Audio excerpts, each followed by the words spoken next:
Hello. Today at the end of this video I'm going to tell you why I think things are coming to a head in America and why I think there's very likely to be all sorts of social unrest and a lot of rioting is going to happen, and I think it's going to be quite dramatic, and it's probably going to happen very soon, maybe even within a few days, but we'll see. But before I do that, I want to talk about a cabinet meeting that took place in the White House last week. Now, this was a meeting where all of the different secretaries of state sat around this big oval table with Trump in the middle, and Trump asked them all to give an account of how they're getting on, what they're doing, and so on, an update. He had admitted all the cameras and so on, so the whole thing was recorded, and indeed online there are transcripts and so on. The comments I'm going to give you are very much edited because the whole thing went on for an hour and a half and so on, and you're certainly not going to listen to an hour and a half of this stuff. But Trump began with an introduction, a sort of rambling introduction about how well everything is going and so on. And I think you could hear from what he was saying, he has doubts, very rare for Trump, but he was rather desperately trying to reassure people that everything's going so well. I know he always says everything's going well, that everything he's doing is going well, but it sounded pretty hollow to me. You remember that when he introduced the tariffs, that the markets fell dramatically, and when he announced that he was delaying all the tariffs for 3 months, suddenly the markets all shot up. He tweeted in the morning that it was a good day to buy, and there were all sorts of suggestions about whether there was insider trading. Indeed, in the next day in the Oval Office, he was boasting about how many billions a couple of his friends had made out of the stock market rising. And so he's boasting in his opening remarks about how the market is doing so well. This is Charles Schwab. It's not just a company, it's actually an individual. And he made $2.5 billion today, and he made $900 million. So this is how he started. He said, we're doing very well. Well, it's been amazing. We had a big day yesterday. There'll always be transition difficulties, but we had it in history. It was the biggest day in history on the markets. So we're very, very happy with the way the country is running. We're trying to get the world to treat us fairly. The country is making approximately $2 billion a day, and when you think of that, it's we've never done that before, never come close to it, and the number is probably $3 billion a day, and that makes us a very strong country. Everybody wants to come and make a deal, and we're working with a lot of different countries, and it's all going to work out very well. I think it's going to work out really very well, but we're in good shape. And then he talks about when he was president last time. I took in hundreds of billions of dollars from China and other taxes in China. But we took in hundreds of billions of dollars a year from China, and we had no inflation essentially. So we think we're in very good shape. We think we're doing very well again. It's going to be a beautiful thing we're doing. That seems to be full of doubt, full of trying to pretend that things are not as desperate as they are. So then he refers to, he mentions Pete Hegseth, who's sat next to him. He's the Secretary of State for Defense. Now, just to give you a bit of background on Pete Hegseth, he was in the army. He reached the dizzying heights of major. He was in Afghanistan and in Iraq. He has a reputation for being a bit of a bully, and he's been accused of sexual assault and rape on one occasion, and it's alleged that he's an alcoholic. No idea whether that's true or not, but anyway, before he became Secretary of State for Defense, in charge of the biggest military force in the world, he was a television presenter on Fox Television. So now he's just been down to Panama, and so he had to say the following. He said, "Yes, Mr. President, we just got back from Panama last night. We were at the Panama Canal and signed a couple of historic deals, one which is with the Panama Canal Authority, a framework for US vessels to be first and free through the Panama Canal. We'll be working with Panama to secure the canal from Chinese influence. That's something you said. We're taking back the canal." Their president, Molina, Molino, he sends his regards. He's very complimentary about the US, and he's a great ally. And I think they want the communist Chinese out, and with our troops, they're partnering with their forces. We've got a chance to push them out, all the way out, sir. Next up is a guy called Howard Lutnick. He's the Secretary of State for Commerce. Now, this is a guy who's worth $3.1 billion. He was in software and so on, obviously a very clever guy. But again, really subservient. In fact, all these people sat around this table were a bit like prefects in front of the headmaster, and terrified of the headmaster is a bit of an authoritarian, and not daring to in any way criticise or say anything that might upset the headmaster. So Howard Lutnick, he says, so we've I'm putting the ums and ahs in as they appear in the transcript. We have so many countries to talk to. It's incredible. I think Scott, that's Scott Besant, who I'll talk about in a moment, Scott and I'm not sure we could ever have enough time in the day to talk to all these countries, because they want to talk, and they want to talk now, and they have come with offers that they never, ever, ever would have come with, but for the moves that the president has made, demanding that people treat the United States with respect. We're getting the respect we deserve now, and I think you're going to see historic deals one after the other. Then it's the turn of a lady called Linda McMahon. Now, she's a sort of quiet, sort of modest sort of woman. She and her husband are worth $3.1 billion, just the same as Lutnick. They formed and ran the World Wrestling Foundation, or whatever it's called, WWF. And she's in charge of education. I don't think she actually knows anything about education, and she's particularly concerned with bullying universities into not teaching things that Trump doesn't approve of, and only teaching subjects that he approves of in a way that he approves of, and getting rid of anybody, students, for example, who might criticize Israel or whatever. And she is actually extremely, extremely well qualified for this job.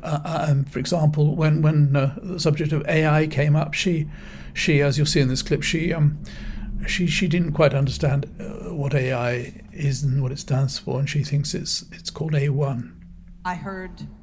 I think it was a letter or a report that I heard this morning. I wish I could remember the source, but that there is a school system that's going to start making sure that first graders or even pre-Ks have A1 teaching, every year starting, that far down in the grades. And that's a wonderful thing. Kids are sponges. They just absorb everything. And so it wasn't all that long ago that we're going to have internet in our schools. Whoop. Now, okay, let's see A1 and how can that be helpful? Next was Sean Duffy. He's the Secretary of State for Transportation. He said, please, Mr. President, last year the Chinese received 1,007 orders for new ships. American shipyards received 5. Under your leadership, like so many other industries, we're going to revitalize and make shipbuilding and maritime great again. Under your leadership, Mr. President, so we're going to be rebuilding our shipbuilding business. Then it was Susie Wiles. She's the Chief of Staff. This effort, the effort that we have is fulfilling the mandate that you earned from the American people. When you called me that day asking me to take this position, I was honoured. And you were very specific and clear in what you wanted us to accomplish. We understand your mission and the Trump Environmental Protection Agency. We're going to make you proud. Then it was Brooke Rowling. She's one of a number of middle-aged Barbie dolls that are in this cabinet, all sort of hair and makeup. She says, she's Secretary for Agriculture. She says, "Sir, first we are, I would say, more than friends. We've all become family, and I think what you have assembled in your vision is a turning point and an inflection point in American history. And so just being part of that is the greatest honour. So thank you for that." And again, just the relationships here and the honour and respect we have for each other is a reflection of you and your leadership. So I just want to say that first. Second thing I want to say is that on behalf of the farmers, our farmers know that your vision will move us into an age of prosperity for all Americans. But for my people, for the farmers and the ranchers, unlike any they have seen before. And I think they are really, really excited and so grateful for your leadership. We all know how farming's doing in America at the moment and how worried the farmers are.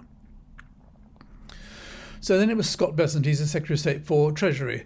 Now he's moderately well off. He's worth £521 million. And Scott, he says he's working with this Howard Lutnick to deal with all these this tsunami of countries that are coming to America begging for deals. So he says we've got over 75 countries that want to come in, so we're putting a process in place. And as you said, you're going to be part of the negotiation too, because I've had these countries call me up and say, Secretary Bessent, we're happy that you're going to be negotiating. And I say, well, President Trump's going to be involved too, so the bring your best deal. And they all laugh. Thanks to your leadership, we're also going to have debt ceiling in there. So we're going to get an increase in the debt ceiling. Next is Pam Bondi. She's the Attorney General, and a sort of blonde lady. Mr. President, we've had some great wins in the last few days. That you were overwhelmingly elected by the biggest majority. The U.S. Americans want you to be president because of your agenda, and the courts are ruling that you have the authority to determine how the money of this country will be spent. She's under the impression as Attorney General that he personally can decide how the entire government wealth is spent. That's what the American citizens wanted, and that's what they're getting. Your directive to me was to keep America safe, and that's what we're doing. Whether it's the alien enemies, all of these gangs, and they are enemies of our country. They are terrorists. They are organized crime. They have come here. They are extremely organized. They are spread throughout our country, and they are creating terror, and no more under your directive. That has stopped.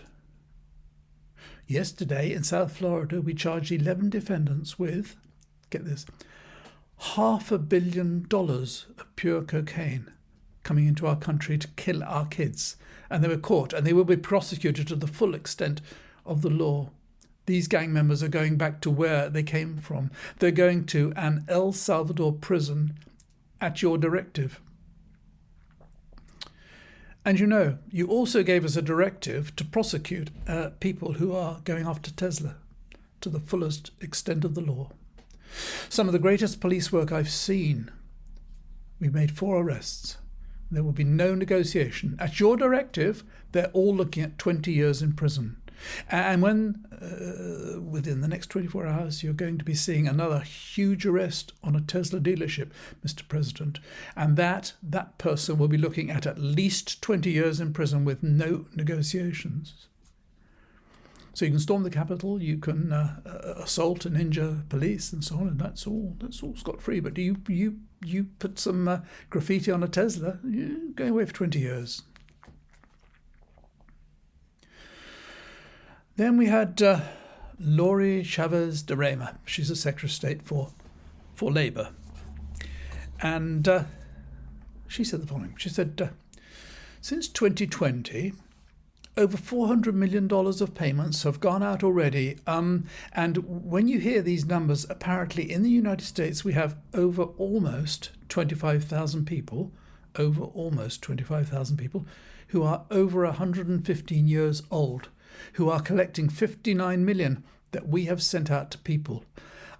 Talk about fraudulent behaviour, Mr. President. 28,000 people between 1 and 5 years old have collected fraudulent payments at the tune of $254 million has gone out. And lastly, 10,000 people who have not been born yet, 15 years into the future, 69 million, and they haven't even been born yet, when in one case they will be born 129 years from now. The United States government sent them $41,000 and they're not born yet. So under the Department of Labour, those are the things that we're uncovering. I couldn't be more honoured to tell the American people that we're bringing back their dollars and we're saving them and returning them to the United States Treasury. Kristi Noem, she's in charge of Homeland Security. Well, Mr. President, thank you for your leadership. At the border, for the second month in a row, you have broken the record in the history of the nation for the lowest number of encounters at the border, which is absolutely remarkable. We got 20 to 21 million people that need to go home because they're here breaking our laws. That's 7% of the population of America they're going to send home. I think they should have a look and see what happened when we made it impossible for Europeans to remain here, when they all went home, and how it affected our economy. Next up was Jameson Greer. He's Secretary of State for Trade. You started a reordering of international trade, something that hasn't happened for 80 years. You came into an emergency situation where President Biden left us with a 1.2 trillion trade deficit. It's the largest of any country in human history, the largest. So you declared an emergency. You took action. You said the largest in history, right, in history. There's never been anything like what he left us. He left us a mess. So you declared an emergency. You imposed a trade action. So now you have a tariff on the world. It promotes US manufacturing, it protects US workers, and you've also given room for negotiation during this time so we can open export markets for our farmers and other producers and American workers. And this is why the unions vote for you. This is why the workers vote for you. This is why the families want you to be the president, because you're standing up for American workers and American communities. We've had countries come in over the past couple of weeks that represent more than half of global domestic GDP. More than half. That's who's coming in to talk to you. Wouldn't have happened without you. Thank you, sir. Then we've got somebody who's not a minister at all. It's Elon Musk. And I'll read this as the transcript recorded it, but I can't actually impersonate him. Well, thanks to your fantastic leadership, this amazing cabinet, and the very talented DOGE team, I'm excited to announce that we anticipate savings in 2026 from reduction of waste and fraud by 150 billion, and some of it is just absurd, like people getting unemployment insurance who haven't been born yet. I mean, I think anyone can appreciate whether come on, that's just crazy. You know, some of these things people ask me, like, well, how are you going to find waste and fraud in the government? I'm like, well, actually, just go in any direction. That's how you find it. It's very common. It's, as the military would say, a target-rich environment, and they all laugh.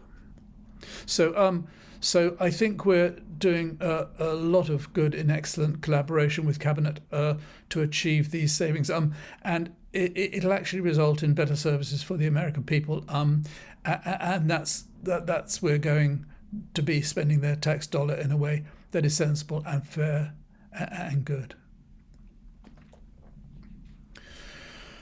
Tulsi Gabbard, she's the head of national intelligence. She says, she talks garbage, I think. She says, thank you, sir. Thanks to your leadership, and setting the mandate of transparency and accountability across the US government. I'm bringing that transparency and accountability to the intelligence community, first and foremost to make sure that you and your cabinet have the real-time, relevant, apolitical, objective intelligence, whatever it is, to best inform whether it's negotiations for peace, negotiations around tariffs, the great work that you are leading around the cabinet today. Kelly Loeffler, she's in charge of small business. She and her husband are worth, I think it's they're worth 800 million, so they're not doing too badly.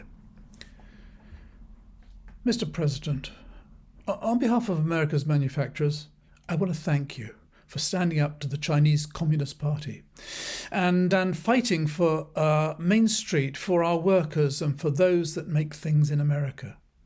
I'm out on a Made in America manufacturing tour, and as I go across the country, people are grateful to have a president who's not just fighting on the tariffs front, but to get inflation down, to create jobs after Biden destroyed 110,000 jobs in his last year. You've already brought back thousands and thousands of manufacturing jobs, so the American worker is grateful. Main Street is grateful for you. And thank you, Elon Musk and DOGE, for fighting for the American taxpayer to make sure that their hard-earned dollars are well spent, that they have a return on investment for this country, and that we're fighting for them, just as you are every single day. Thank you, Mr. President. And then it was Robert Kennedy Jr. Now, he's the Secretary of State for Health. Before he was appointed, 25 Nobel laureates actually warned that he would be a disaster and he would seriously risk public health if he became Secretary of State for Health. He is the sort of David Icke of American politics. He's a guy who believes that vapor trails that come out of planes, they contain chemicals which are, I'm not sure quite what they're meant to do, but they're meant to influence human behaviour. He doesn't really explain how the airlines put these chemicals into their fuel tanks and who is doing it. He believes that COVID was designed to particularly target Caucasian and black people and to leave yellow people, and he's against vaccinations. He doesn't think anybody should be vaccinated. And interesting, he did say the only thing that was of any interest, I won't read any of his long rambling rubbish, but the only thing he said of interest is that by September he's pretty sure that he will be able to announce a cure for autism. So that's something to look forward to. Secretary of State for Interior is a guy called Doug Burgum. He's worth 100 million. He's been in software and so on. Mr. President, one of your primary administration goals is to make sure that we unleash American energy. To do this, just in interior alone, there's 500 million acres of surface, 700 million acres of subsurface, and 2.5 billion acres of offshore.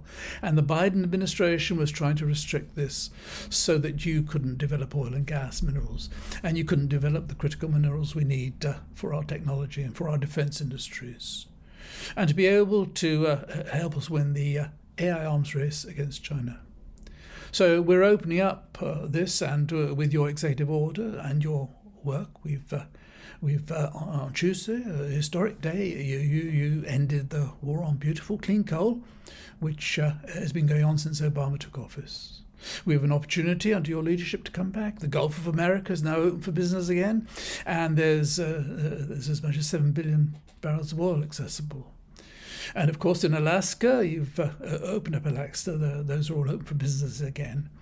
And all of this is leading to the investment coming to America. The smart money is coming to the US. That's why we've got, trillions of dollars of investment that is showing up at the door.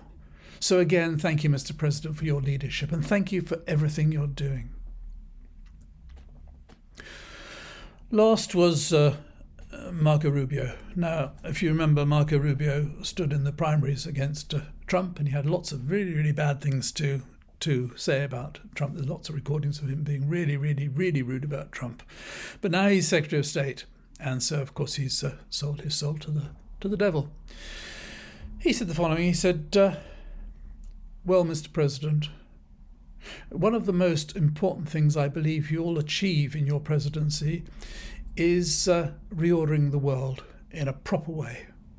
For 31 years, more than 31 years now, multiple administrations have allowed the Chinese to deindustrialize this country, to take away jobs and factories and pillars of our national strength. And what you're doing now, I think, is a great service to our country, but ultimately to the world.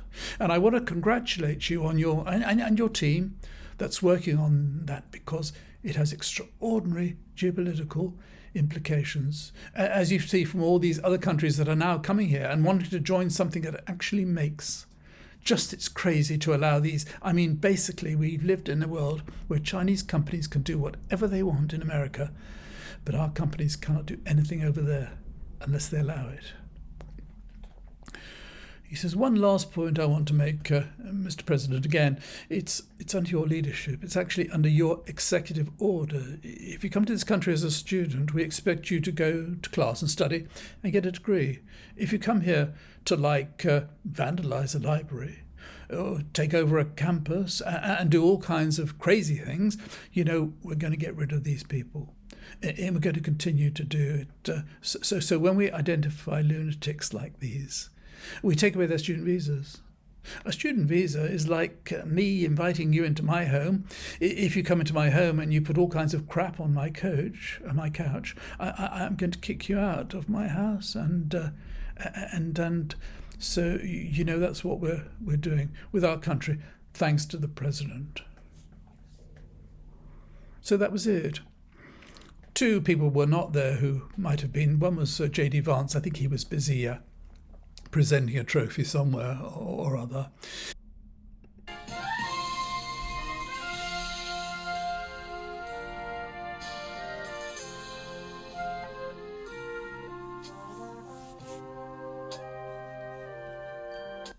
Wasn't there, who's not actually a minister, but who might have been there, was Steve Witkoff. Now, Steve is a guy who's he's worth about $2 billion.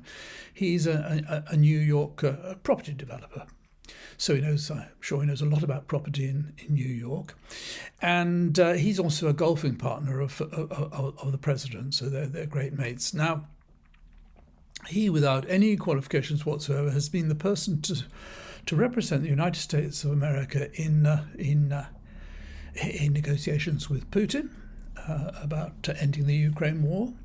And he's also been the person who's been negotiating with the leaders in Iran about their nuclear programs and so on. A man who has no experience whatsoever. And so you see, I think, without, just looking at the comments, you see what a sort of rabble of unprofessional, unqualified, very often, and incompetent sycophants he surrounded himself with.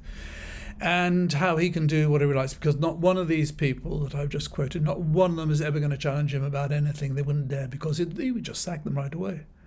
And so we have really approaching what is a dictatorship, and what a lot of people are talking about now, about a dictatorship where, can Trump actually tell universities what they can and can't teach, and where people can be arrested and disappeared just like that. And I think there are two reasons why I say I think things are coming to a head, and why I think things are really pretty serious at the moment. And the first is that so many Americans now are going to be affected by, and are already being affected by, what Trump is doing in terms of the tariffs. There's so many businesses that depend upon Chinese imports, which have effectively been blocked now, who have businesses that are dependent upon them and are just not going to be able to survive. And the number of jobs that are going to be lost because of that.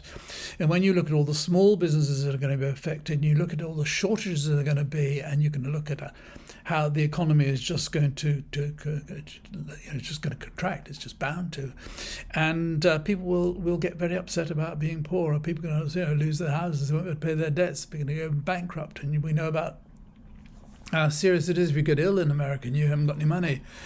And there was an interesting thing that Scott Bessent, the guy I mentioned, who's the Secretary of State for Treasury, he was asked the other day in a television interview saying, well, what do you think about all these people who've saved all their lives for their retirement and so on, and they see their retirement funds, shrinking, as is certainly happening. And his response, and he's worth 500 million, his response was, I don't think they're interested in that at the moment. I think they've got other things to think about. And so I think there are a lot of people who are either worried or angry about what is happening. Look at the farmers. Farmers are going to have a terrible time because of the tariffs. American exports of soybeans to China, which were vast amounts, they're now effectively blocked. And China have just gone off and done a deal with Brazil. So Brazil are replacing America, and more suppliers from different countries are going to replace American suppliers to China, and the whole thing is just a crazy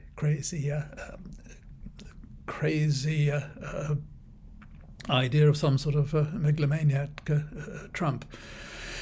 But what I think is really worrying, just to touch on going back to Brexit for a moment, Boris Johnson got away with lying all the time, and everybody could see he was a grifter, and everybody seeing he was interested in having a good time for himself, and he was totally self-obsessed. In those respects, he was just like Trump.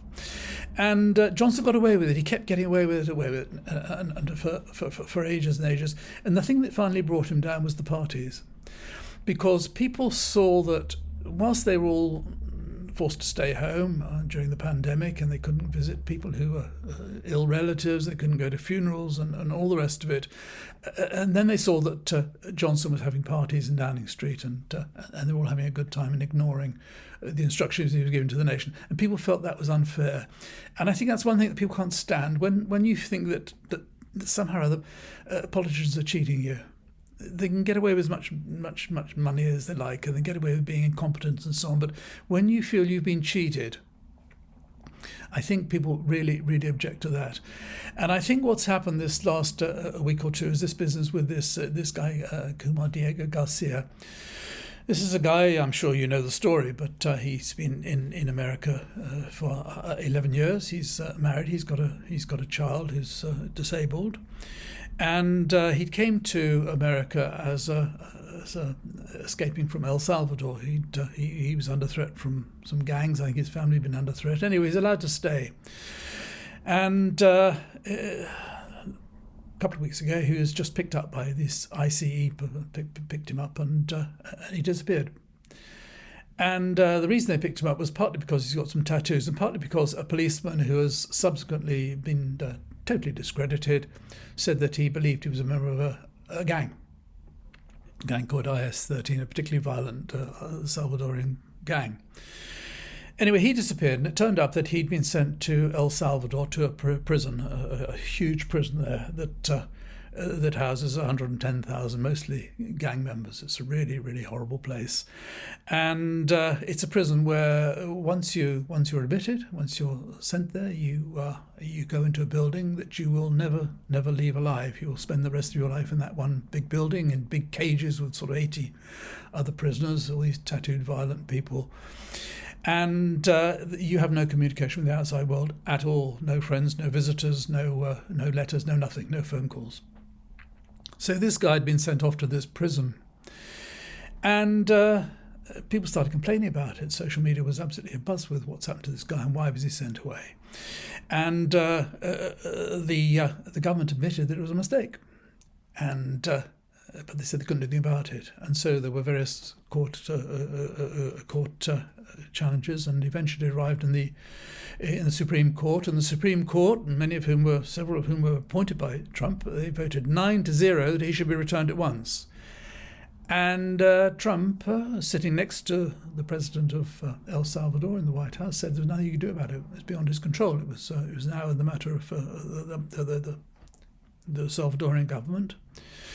And the president of El Salvador sat next to Trump in the Oval Office, said he wasn't going to send. He said it was a preposterous suggestion sending him back, and what was he supposed to do? To smuggle a convicted terrorist into America?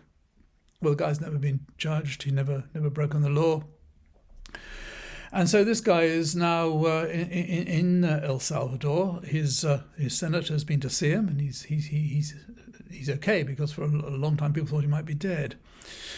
But I think people feel that this is really deeply, deeply unfair. I mean, the government obviously could get him back tomorrow if they wanted to, but they don't really want to, because I think they want this to be a threat to people that, you misbehave, and that's what might happen to you. And indeed, this is the most worrying thing. Every American now knows that they could be picked up tomorrow and sent to a prison in El Salvador and have nothing they can do about it, innocent or guilty. And this is dictatorship. This is the frightening thing, the idea that for every American, you misbehave, you say something that Trump doesn't like. In a few months' time, it might be you put something on social media he doesn't like, and you'll just be whisked away. And there'll be nothing you can do about it. And that's what I talk about, the unfairness. And I think people have had enough. And I think there are so many people who are so angry now, not only because of the economic situation, but because of this threat of this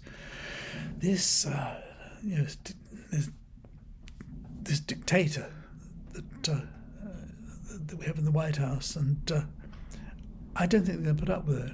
And I think they're going to be out on the streets. I'm recording this on Good Friday. I'll be posting it tomorrow on Easter Saturday. On Easter Saturday in America, all over America, there are due to be demonstrations, and I suspect that might even be the beginning of it. But I don't think people are going to put up with this much longer. There is a big difference, because people keep talking about referring back to Germany in the 30s, and people keep saying, well, how could they ever let it happen?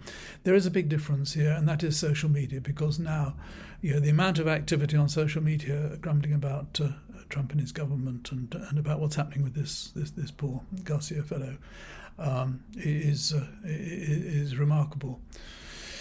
Let's wait and see. It's all a terrible situation, but I'm sorry this has gone on a little bit long, but I hope you found it of interest. And if you haven't already subscribed, I'd be grateful if you would do so. And so if you have waited, if you are still here, thank you very much indeed. And until next time, bye for now.